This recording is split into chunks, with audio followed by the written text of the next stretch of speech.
and welcome to the Bruce Channel. I'm Bruce, and the wait is over.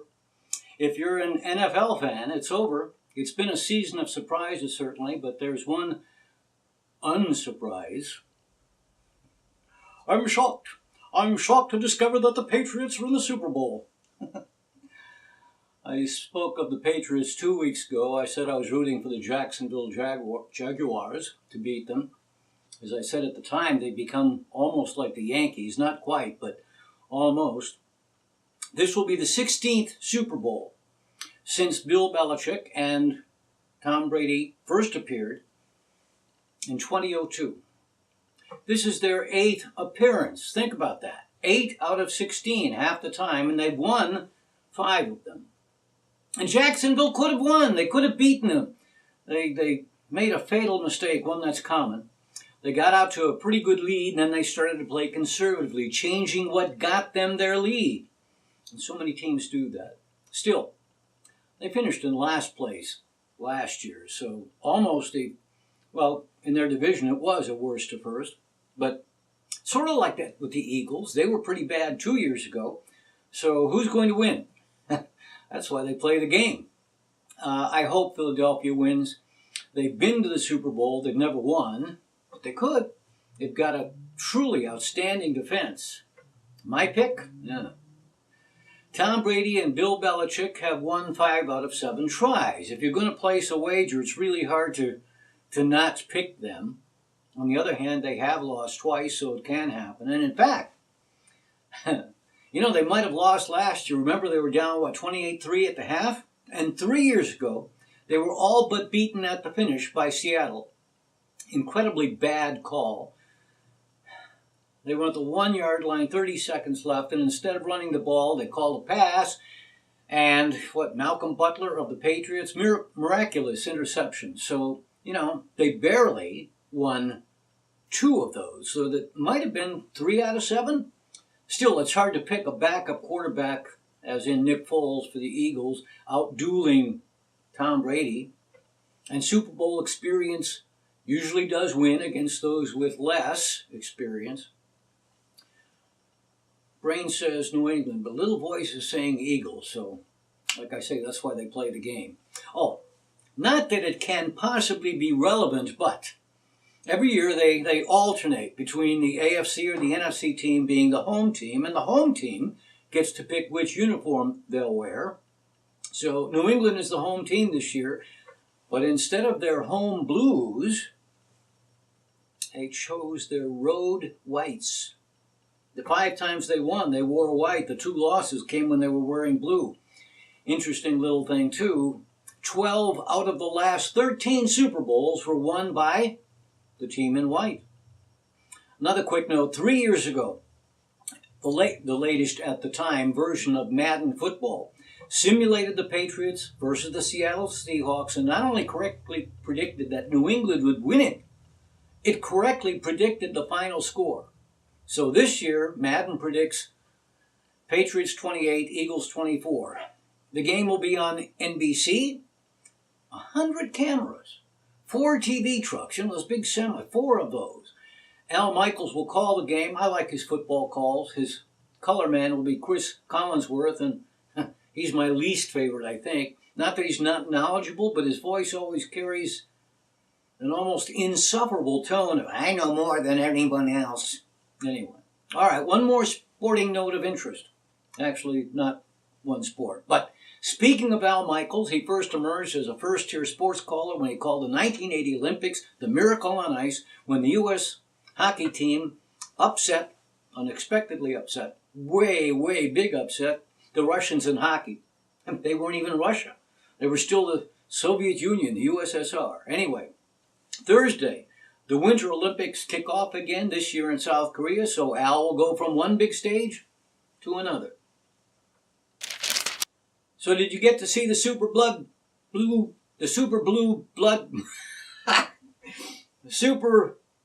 Moon? All right, I know my Cleveland friends were denied, as is most of the time in winter for all of the Great Lakes cities. They were kind of socked in. Yes, the leaden skies of winter. Peak viewing here was 6:45 a.m., but really there wasn't any reddening. By the time the eclipse really did get going, the moon was long gone from here. And I did take some shots, and yeah, it was pretty, but, not particularly red. Still, it was worth going out to see it. The last time it happened here, Andrew Johnson was president. Anyway, worth taking a look. But there were some beautiful images taken from around the world. Take a look.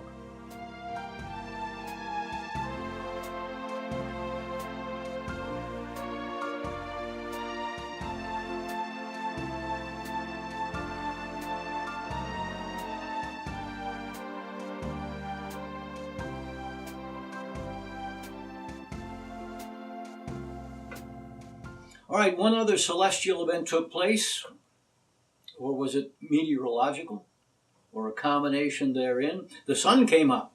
I know it comes up every day, but on Friday it came up and it shone. It was not obscured by clouds like the moon was in Cleveland. Well, I'm sure it was cloudy somewhere, but in Punxsutawney, Pennsylvania, it shone, and that meant Punxsutawney Phil saw his shadow, so we can look forward to 6 more weeks of winter instead of an early spring. Of course, that has as much science behind it as white jerseys in the Super Bowl. In fact, the white jerseys have a much better record than the groundhog. But even though he saw his shadow, there was a sign of spring. Spring training. Yeah, the Cleveland Indians equipment trucks left on Thursday for Arizona, where spring training begins on February 14th. Yeah, Valentine's. I could write a song about it. Baseball, hot dogs, apple pie, and Valentine's Day. Right. Been done.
Welcome back. Remember, you can write to us at thebrucechannel@yahoo.com. You can watch all of our previous shows at either our Facebook page or at tinyurl.com/brucechannel. So, I would have mentioned this last week, but it kind of got away from me. And I forgot. 2 icons. Icons. I mean, icons of the music industry, performers who stood like Colossus, plural. Colossi, or wait. Yeah, Colossi. That would be it. They announced within days of each other they were quitting from touring. On January 22nd, Neil Diamond announced he was retiring from touring. Concerts in Australia and New Zealand were canceled. He'd been diagnosed with Parkinson's disease. Wow. Now he announced he'll still write music and record, but no more touring. He's 77. 2 days later, Sir Elton John announced he was retiring from touring. In his case, he's going on a 3-year farewell tour. But, you think of the music that they created. Each of them. Colossi indeed. In other entertainment news, and my word, I don't know where this goes, but I was astonished to read that authorities are again looking into the death of Natalie Wood. That was Thanksgiving, 1981? Her husband, actor Robert Wagner, is being looked at as a person of interest. I mean, that's a quote. So long ago. It was always a bit murky, They'd been drinking on the yacht. Actor Christopher Walken was along. Wagner and Wood argued. Walken went to bed. Wagner stayed up a bit longer. And then when he went to bed, he said she was missing. The dinghy was gone. Always a little bit incomplete. Anyway, now these years later, new witnesses? Well, what have they been doing? Where have they been hiding these last 36 years? So, new witnesses come forward indeed. Just seems strange. But, seems strange at the time. We'll just have to wait and see. One other entertainment note. Not that maybe you heard of her. She wasn't famous, but actress Connie Sawyer died this week. She wasn't a big star, but she was the oldest working actress at 105. She was born the same year the Titanic sank. She told jokes. She worked in vaudeville. Yeah, Connie Sawyer. So I saw this, and for a moment I thought, wait, is it April, specifically April 1st? But it's not a joke.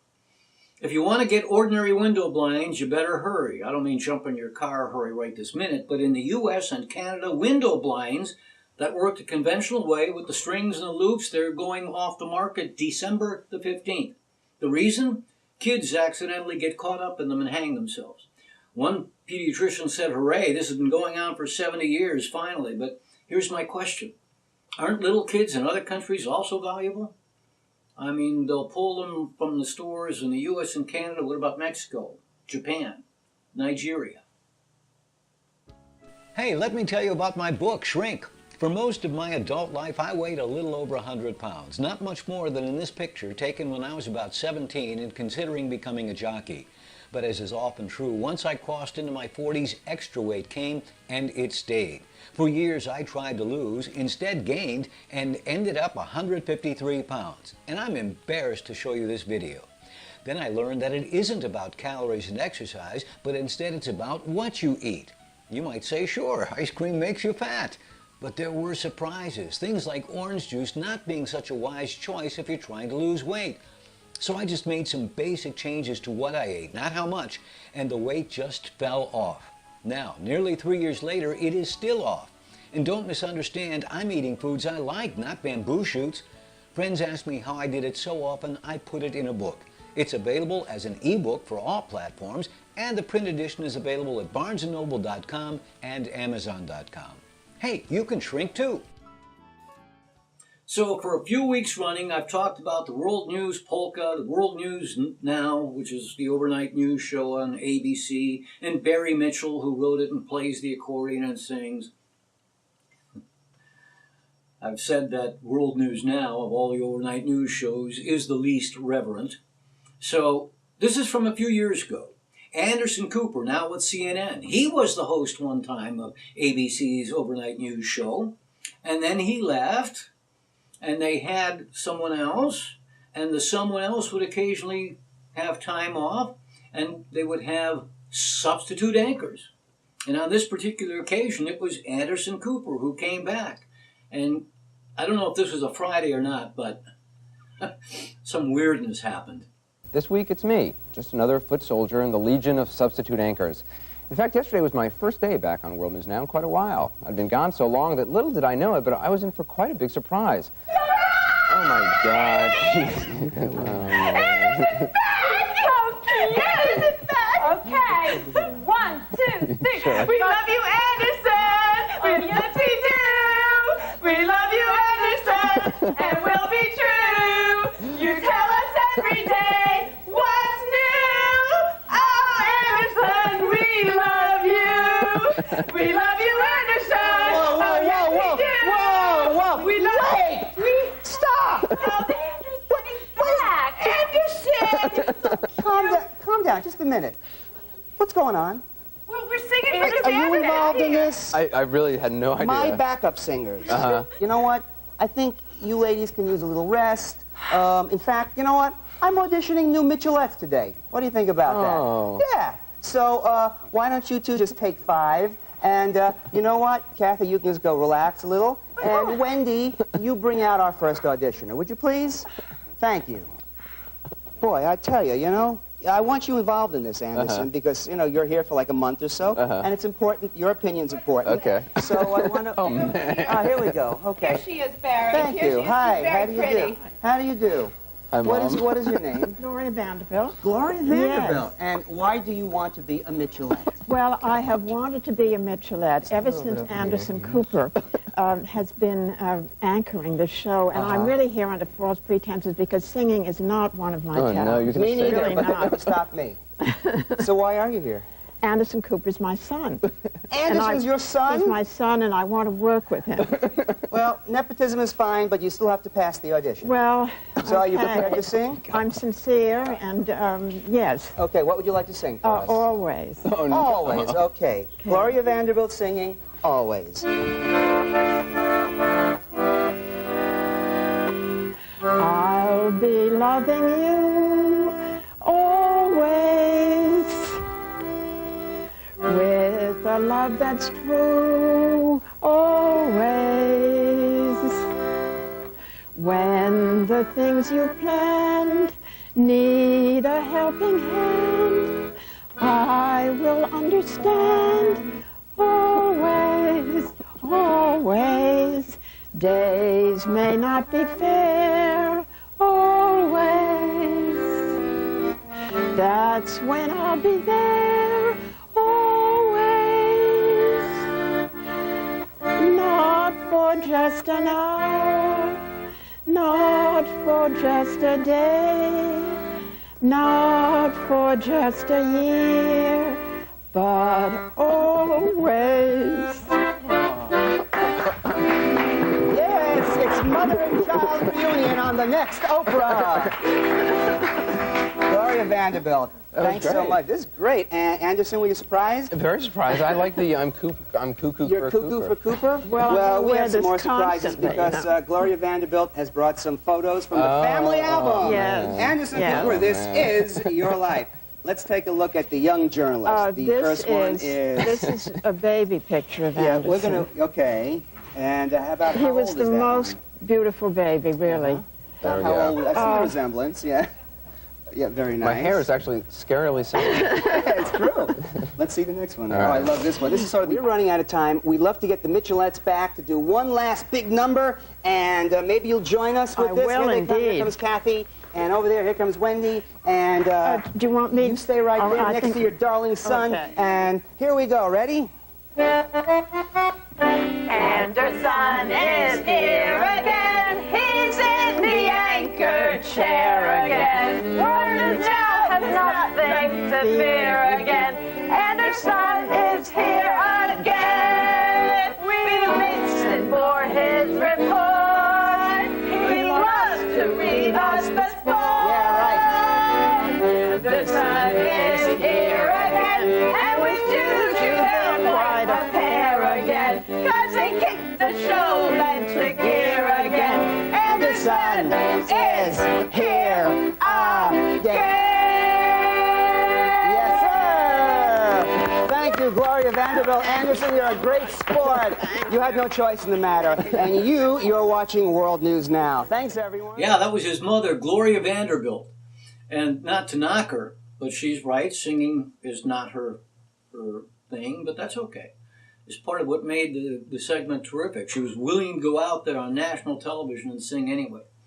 Oh, I may have mentioned to you that every girl I ever fell in love with had a song that I associated with her. That song, Always, was associated with the girl I was in love with named Dina. A great song written by the great Irving Berlin. And it was featured in the tearjerker movie The Pride of the Yankees, starring Gary Cooper and Teresa Wright. Anyway, if you'd like to see the entire clip, and it was funny, go to YouTube and look for Anderson Cooper Accordion Ambush. Yeah.